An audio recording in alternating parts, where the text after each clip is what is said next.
I'll refer to one question, which is mainly for Danielle, and that is a question regarding feminist epistemology.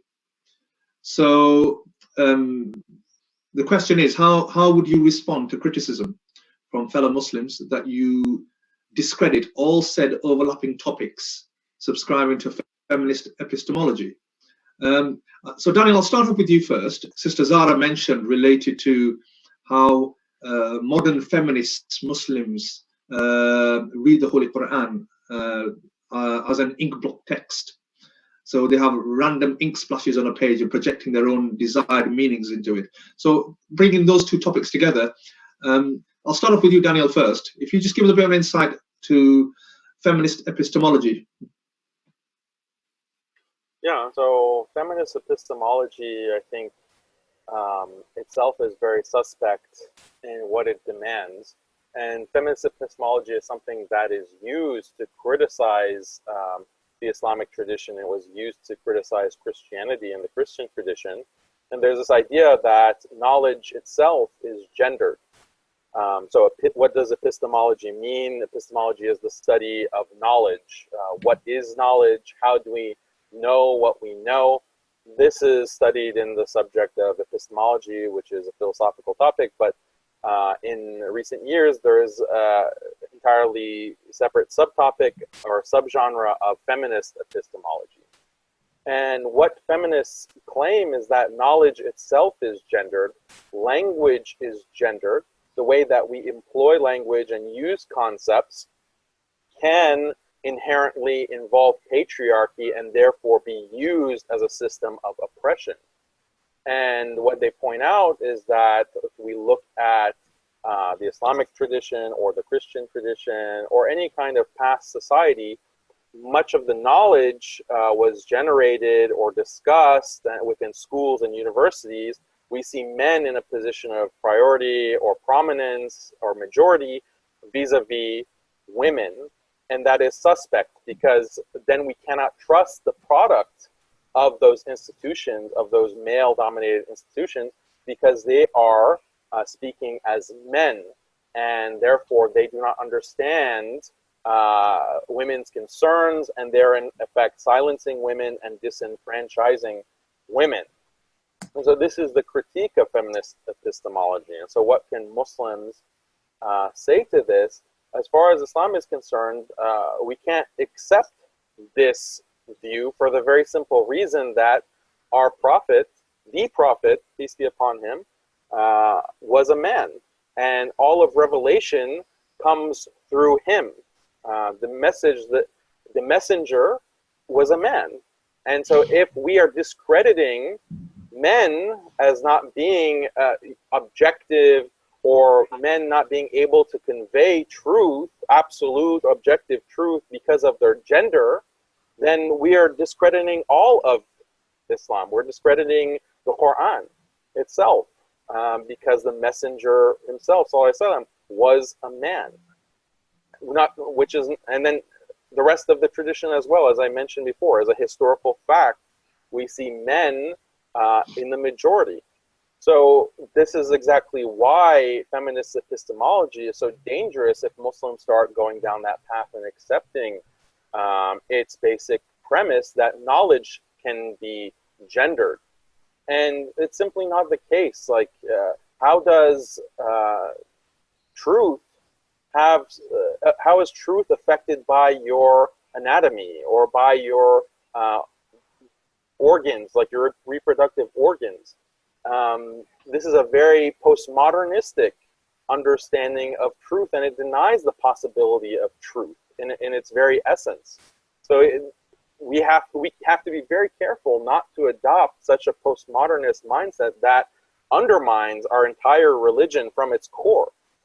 But we can, and then we can have an offensive attack against this feminist epistemology by saying that, well, if we can discredit certain kinds of knowledge because it's coming from a specific gender, well, couldn't we also say that race affects knowledge, so that we discredit certain kinds of knowledge because it's coming from a specific race.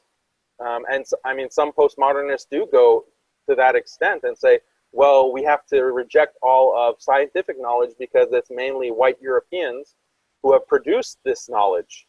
Or we have to throw out all historical knowledge because it's mainly white Europeans who are producing or are curating this knowledge. But we can go further, because if it's a specific race, then what about specific ethnicity? What about a specific culture? Okay, why isn't race or why isn't knowledge specific to specific cultures? And so you're undermining the possibility of any kind of objective knowledge or any kind of objective discourse between people, because everyone is coming from a specific point of view, right? So this is the postmodernist premise, and it invalidates and nullifies the possibility of any kind of objective conversation that can be used, because everyone is coming from a specific point of view. So there's no objective knowledge. And that's the kind of nihilism that results from a feminist epistemology. And these are the implications of a feminist epistemology that not all feminists acknowledge or recognize, that it leads to this kind of nihilistic, anti-knowledge, anti-epistemology understanding about human beings, human existence, and our relationship to knowledge. We have to be aware of this, and as Muslims not fall into these traps and just wholesale accept what we read within gender studies or what different gender studies professors have been writing about for the past couple of decades.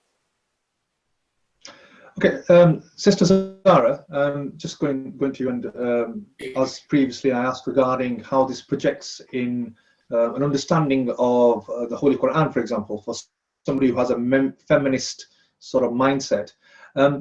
In relation to that, I'll just put another question to you, which is also another panelist question, regarding the concept of female being naqis wal aql, and deficient in their intellect, which is basically mentioned in some of the prophetic tradition.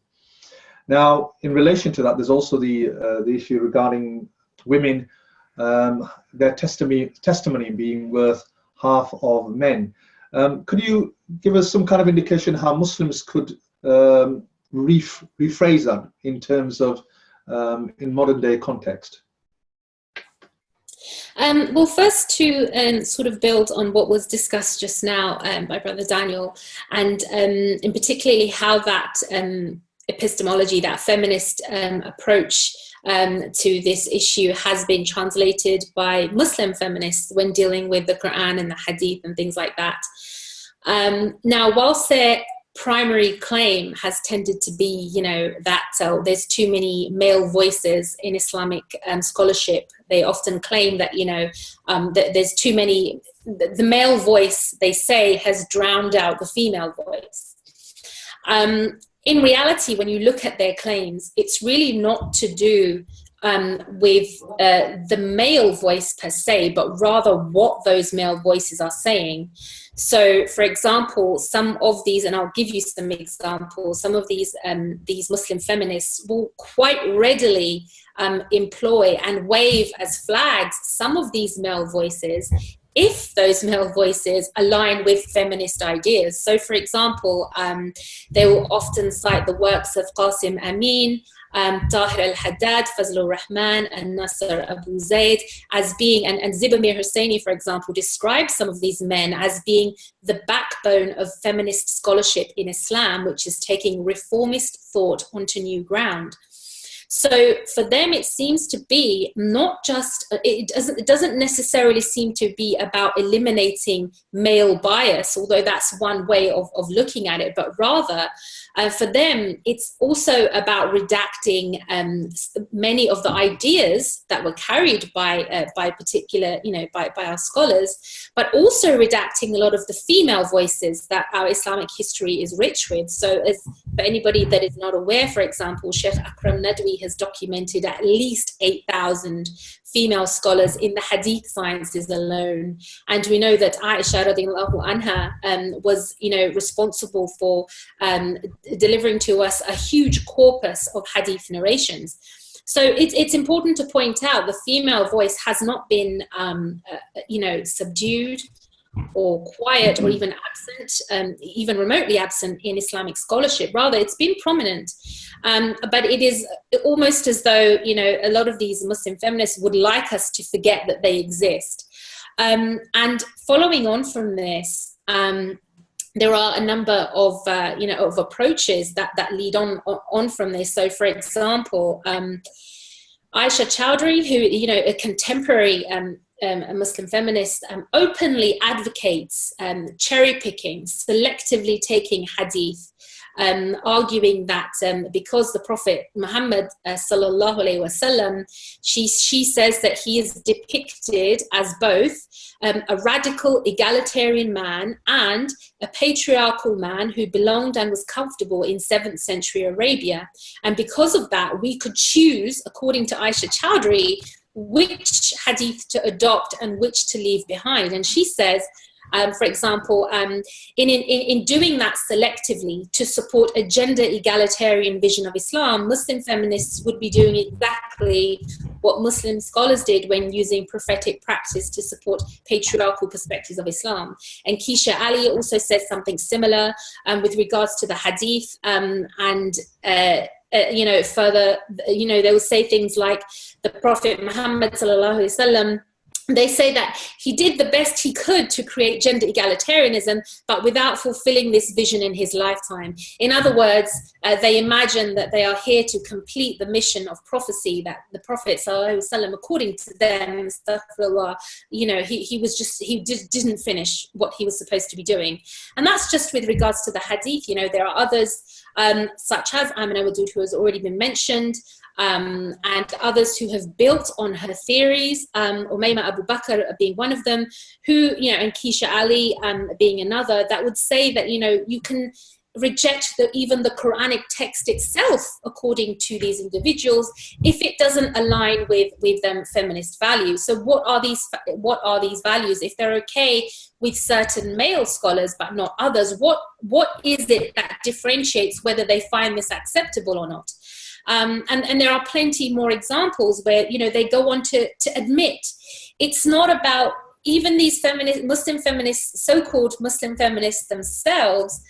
They admit that Islam and feminism are not compatible. They admit that what their work is to try to reconcile between very different ideologies. So Asma Barlas, for example, she openly stated that her method of deciding, because she felt that she was in a position to do so, her method of deciding if the Quran's teaching were ethical and egalitarian, her method was to combine the Quran's view of egalitarianism and justice with feminist theories.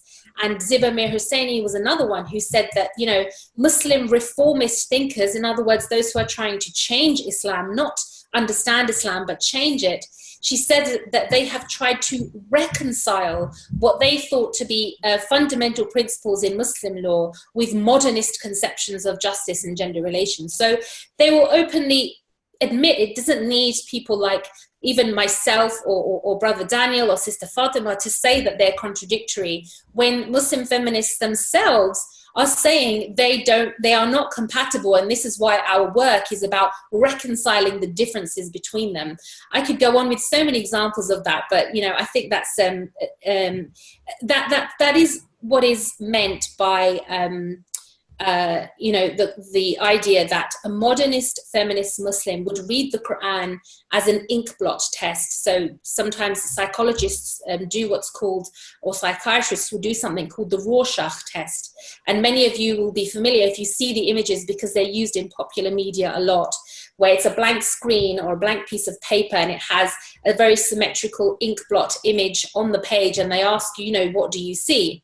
And it seems that for some of these thinkers that I have mentioned, these so-called thinkers that I have mentioned, some of these reformists, the Quran for them is not as the Quran describes itself. The Quran says it is mubin, and it is clear, and it has, it has some passages which are more poetic and which are more open to interpretation, but it has others which are longer, which are the legal and typically the Madani verses, which are very clear and very direct and very precise in their meaning. But for some of these modernist thinkers, they will look at these passages and say, well, what does it mean to me? And they will impute their own meaning to it. So this is one of the things that we need to be aware of when we look at, you know, the way that reformist thinkers, such as some of the ones that I've mentioned, for them the Quran is not a text that Allah has given us for our guidance. Rather, for them, it seems to be, what does this book prompt in you? Almost the way that we would read, you know, outright poetry. To come back to, you know, to your question with regards to some of the hadith about testimony, from what we can see, a lot of the times these differences between, you know, one female witness, one male witness is equivalent of two female witnesses. This is in a very specific situation. So in that particular scenario, that would be more typically to do with commercial transactions. And this is because at the time, you know, women were not prominent, or they were not, you know, that wasn't their main arena. The commercial world or the industrial world or the working world, it was obviously women did work, but it wasn't their primary arena. And so you would have, for example, if you had one male witness, you would have two female witnesses, because that was not typically the area of expertise.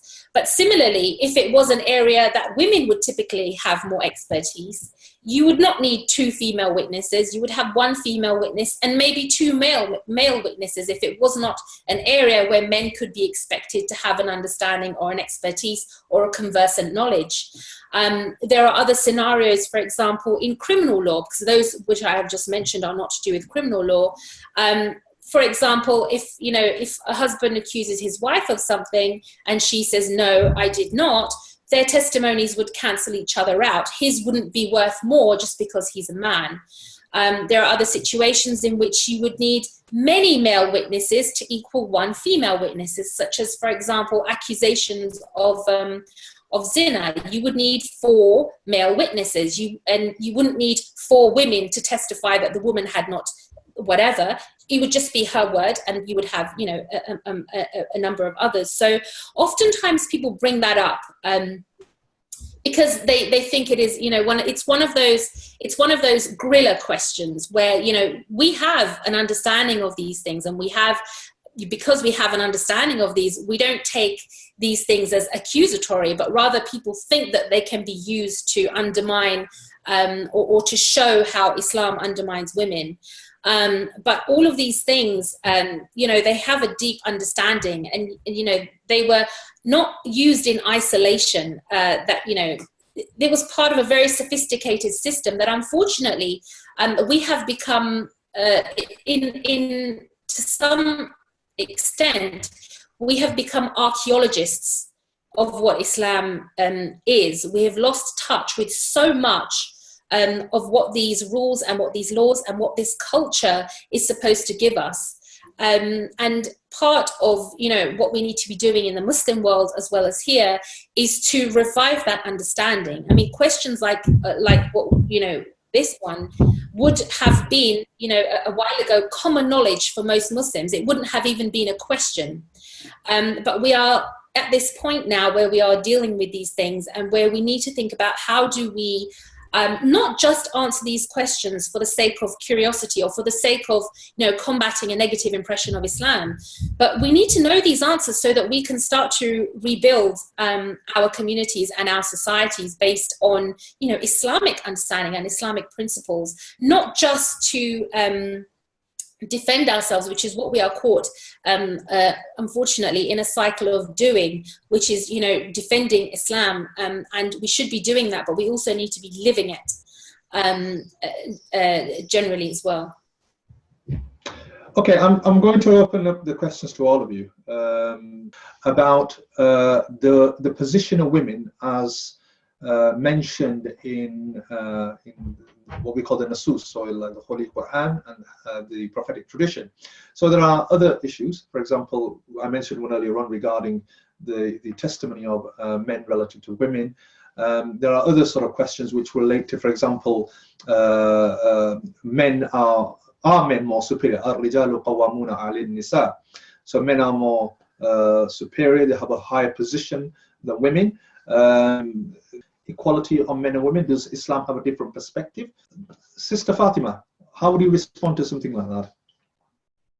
Okay, Jazakallah. I think that's a lot of those are a lot of topics, but I think if we look at it from this perspective, and if we keep returning to this perspective, and I know I've mentioned it before, that we have a creator. I think if we can always go back to that point, and the fact that if we believe in a creator and we believe we believe he's not male nor female, right? He's above these human characteristics. He's neither male nor female. He created us. He sent us guidance. When he sends us guidance, that sometimes doesn't make sense to us because of the times or the conditioning that we've experienced in the society that we've grown up in. Okay, the very fact that we know that this is guidance from the Creator should lead us to saying to ourselves, there must be a wisdom behind this, right? So instead of going, head over heels, trying to find and trying to reason it out for the current society, right? For me, there's nothing in the Quran and Sunnah that I could be presented with that is established from the Quran and Sunnah and consensus of our scholars that would shake my faith or cause me to question the kind of the core beliefs of Islam. Because once I've accepted that this is God and he knows us better than we in our limited minds know ourselves, it becomes easy to actually say, oh, okay, Allah has said this should be the case, and so there's a wisdom in that. I might not be able to see the wisdom right now, but sooner or later Allah will either reveal it to me, or maybe he won't reveal it to me, but the very fact that I know that it's from Allah and from his messenger, that's enough for me to know that this thing is good for me.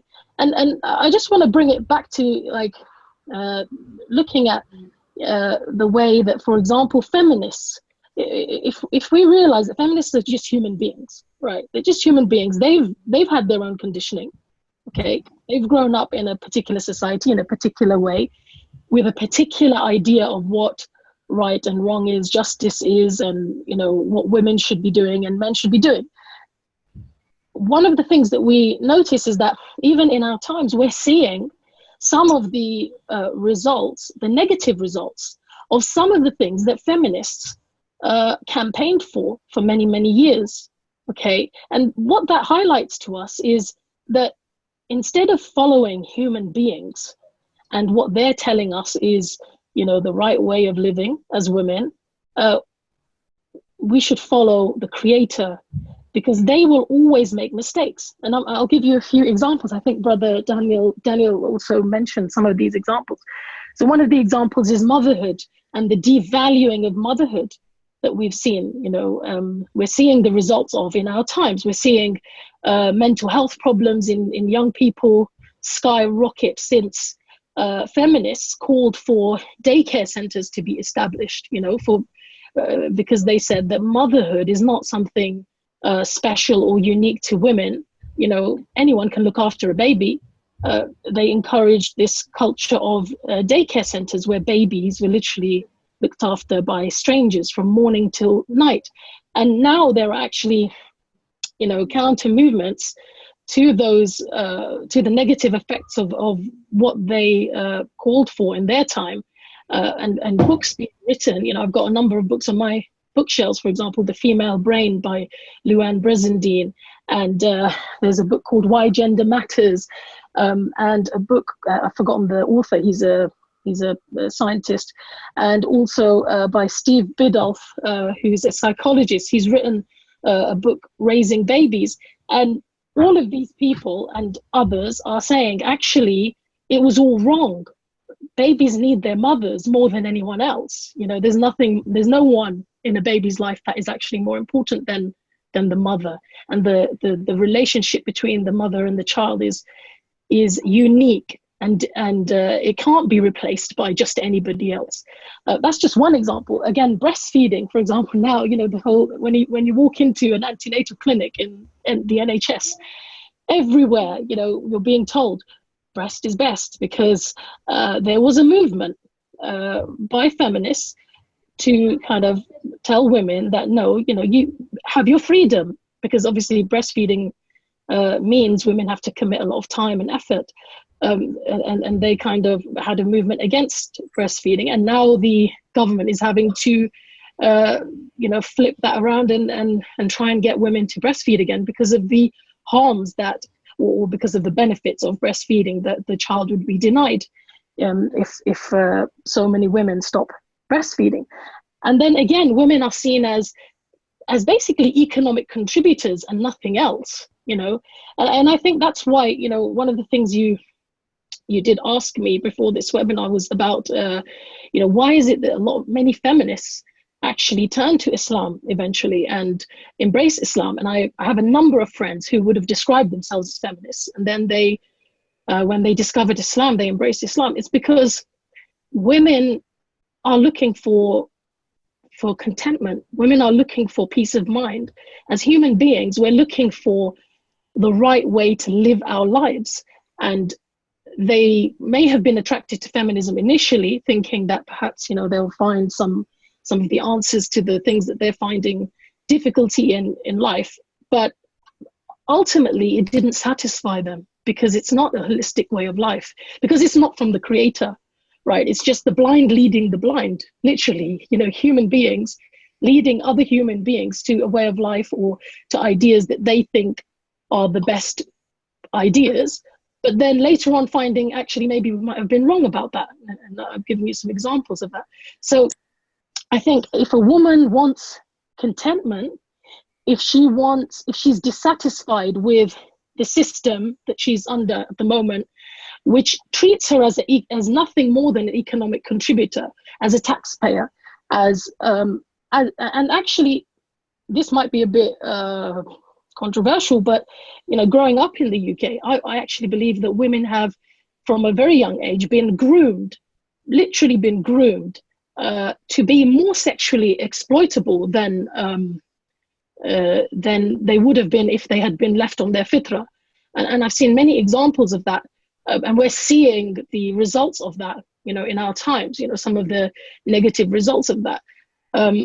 I think if women want to escape that, and they want true contentment, and they're willing to, you know, submit to their creator, they will find in Islam the contentment that they seek.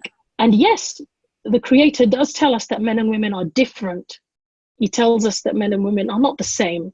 We have equal value in his eyes, but we're not the same. We complement one another. We don't need to compete with one another. And I think those are like the, you know, the basic foundations. But every aspect of Islam that I know, that friends of mine who are feminists who became Muslim and who became religious Muslims, every aspect of Islam that sometimes initially they found difficult to understand.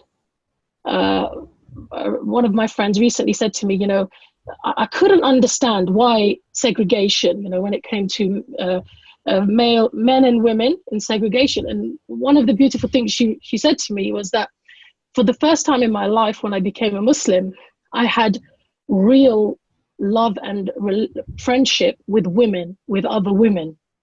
And, you know, I kind of explored that with her, and she said, you know, you don't realize what a sexually charged environment the average party is. You know, and she said she used to go to parties with her husband, and she said she would constantly be looking at who was talking to her husband.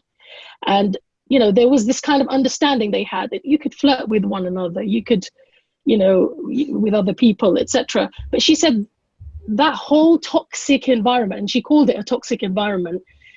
She said, I didn't know there was another way, you know, to have social relationships until I became a Muslim.